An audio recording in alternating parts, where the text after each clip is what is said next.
DG ISPR की जानिब से एक तफसीलन आज प्रेस कॉन्फ्रेंस की गई और ख़ास तौर पर क्योंकि वो पेशावर में मौजूद थे और केपीके के हवाले से उन्होंने किस तरह से वहाँ पर दहशतगर्दी का खात्मा हो इस हवाले से भी बात कर रहे थे और कितनी ज़्यादा उन्होंने कहा कि इस हवाले से ऑपरेशन भी हुए हैं।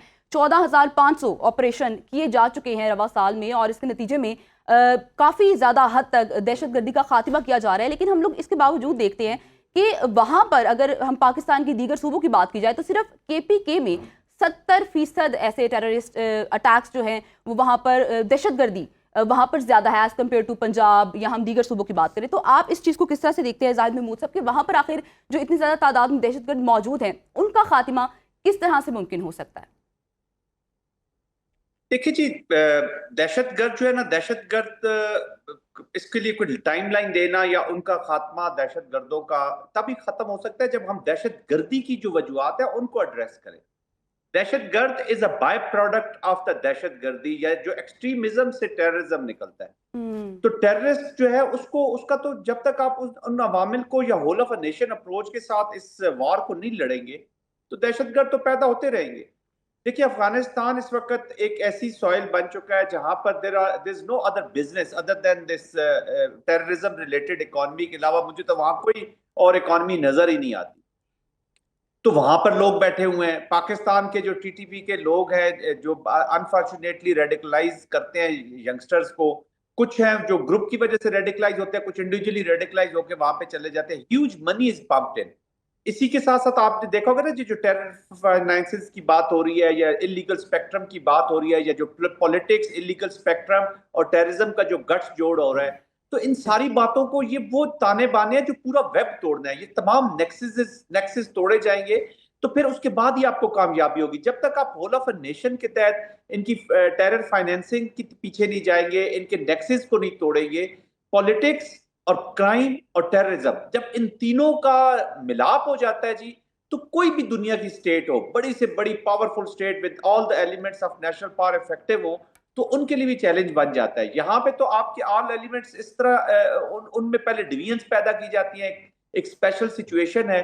तो जब तक ये पाकिस्तान सेंट्रिक हम पॉलिसीज नहीं अपनाएंगे, हमारी जब दहशतगर्दी की जो जंग है ये पाकिस्तान सेंट्रिक नहीं होगी, तो I think we are going nowhere. तो इन नेक्सेस को तोड़ने की बात हो रही है और I think huge resolve show किया है, दिखाया है, बता रहे हैं कि there is a resolve with the state की जब मैं बात करता हूँ तो इसमें जो फेडरल के जो तमाम इदारे उसमें शामिल जाते हैं। State has a serious resolve कि इन नेक्सेस को तोड़ा जाएगा।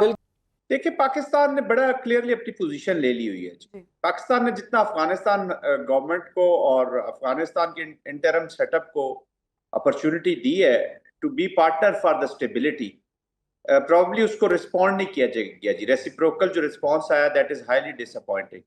उसकी बहुत सी वजूहत है, हम उस पर बहुत बातें कर सकते हैं कि क्यों नहीं किया। ग्रुप्स हैं बीच में, टीटीपी की मजबूरियां हैं, but mostly it is the economics which is related to this terrorism. तो पाकिस्तान, देखिए, पाकिस्तान की सरजमीन पर हमले हो रहे हैं, Pakistan has a right to respond जी। जहां पे भी इसको, जहां से हमले हो रहे हैं या जिसको भी है, तो पाकिस्तान बिल्कुल वो हक रखता है like any other independent sovereign country. Sovereignty बचाने की, अपनी स्ट्रेटेजिक ऑटोनॉमी बचाने की कॉस्ट होती है जी। कॉस्ट तो हम पे कर ही रहे हैं, इससे मैक्सिमम किधर जाएंगे? तो आई थिंक वो बड़ा क्लियरली उन्होंने मैसेज कर दिया है कि जी, आप अगर आप इधर देखिए, उन्होंने जो डोमेस्टिक पॉलिटिक्स को भी बातचीत हुई है ना, हम उस पर बहुत डिबेट कर रहे हैं आज, उसमें भी उन्होंने बंद नहीं कर दिया दरवाजा और ये नहीं कि पोजीशन नहीं ले ली जी एस्टेब्लिशमेंट या आईएसपीआर ने कोई पोजीशन। उन्होंने 3 चॉइसेस दी हैं। पहले कहा जी खुद खात्मा करें इनका, इनको खवारिज को निकालें, अपनी कैपेसिटी यूज करें। दूसरा ने कहा be partner of the stability, जो नेशनल कॉज है उसके साथ जुड़ के, which is the most important, इसका होना बहुत जरूरी है कि सारे हम मिल के, उसको एक अकेला तो नहीं खैबर पख्तूनख्वा कर सकेगा या फेडरल कर सकेगी, या ये तो सबको मिलना होगा। और थर्ड चॉइस है कि फिर देन फेस द कॉन्सिक्वेंसेज। आप पार्टनर, इसका मतलब है कि you are not interested with the agenda of the state, Pakistan के एजेंडा के साथ। तो तीनों चॉइसेस इनके लिए भी रख दी गई हैं। और अफगानिस्तान कॉन्टेक्स्ट में पाकिस्तान इज वेरी क्लियर कि Pakistan reserve the right to respond. और अगर आप देखें ना, इफ योर पावर स्पीक्स, ये याद रखिएगा, आपको you have to show your capacity and muscles in all domains ही। वरना nobody is speaking to you. आप कहते हैं ना डायलॉग कर ले, क्या डायलॉग कर ले? डायलॉग इस वक्त करने का मतलब यह है कि आप सरेंडर कर दें, कल कोई और जत्था उठेगा वो आपको बेवकूफ बनाना शुरू कर देगा। बिल्कुल जाहिर साहब, स्टेट की उन्होंने ये भी तो आज स्ट्रेंथ जिक्र तभी करते शो हुए कहा होती कि है अगर जब उसको। डायलॉग से सारे मामलात हल होते होते तो जब पाक भारत की जंग छिड़ी थी तो उस वक्त डायलॉग क्या हम करते, हमने एक्शन लिया तो तभी उनकी जानिब से जो इस तरह से वो कर रहे थे हमले, वो खत्म हुए। जाहिर साहब ये भी कहिएगा, DGISPR की जानिब से ये तो बताया गया कि किस तरह से पाक फौज के जवान अपने फराइज अंजाम दे रहे हैं, वतन अजीज पे कुर्बान भी हो रहे हैं, लेकिन साथ ही साथ उन्होंने ये भी कहा है आज के मिनहसुल कौम भी हमें मिलकर दहशतगर्दी का खात्मा करना है।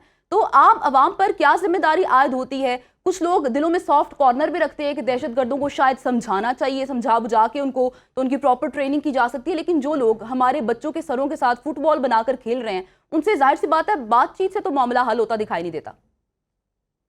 देखिए, ऑल इंक्लूसिव अप्रोच चाहिए होती है जब आपने एक्सट्रीमिज्म को लड़ना है। ये टेररिज्म जो है बाय प्रोडक्ट है एक्सट्रीमिज्म का। कौम इसलिए उसका रोल बन गया है, every individual being the centre of gravity of Pakistan is the target of this hybrid war. Khyber Pakhtunkhwa में देखे ना, जो ये शरीयत नजरिया लेकर आए हैं शरीयत का, ये है क्या? They want to change the way of your life. लेकिन basically it is economic terrorism जी, जिसको वो कर रहे हैं वो उनको भी नहीं पता कि हम जिनके हाथों में खेल रहे हैं उनके ऑब्जेक्टिव्स क्या। अभी तो ये किसी और स्टेट का एजेंडा लेके आए हैं ना।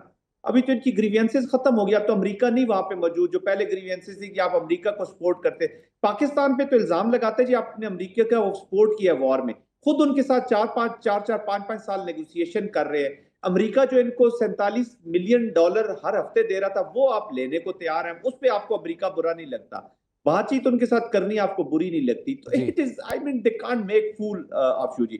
तो एवरी इंडिविजुअल, जैसे मैं कह रहा था कि टारगेट है इस वॉर का, उसका जहन जो है, ताकि उसकी will in the state, confidence in the state खत्म हो जाए और पाकिस्तान इम्प्लोजन की तरफ ले जाए। तो ये एक लार्जर ऑब्जेक्टिव है प्रॉक्सी स्पॉन्सर्स का कि implosion of Pakistan, policy capitulation on Kashmir, policy capitulation on nuclear, और अपनी सॉवरेनिटी को हम चैलेंज करवा लें। जो निचले लेवल पे अफगानिस्तान जैसे लोग आ जाते हैं, या जो टीटीपीज आ गए हैं, they are related to the economics which is associated with this terrorism और इलीगल स्पेक्ट्रम, और एक अपनी इजारादारी इधर कायम कर ली जाए।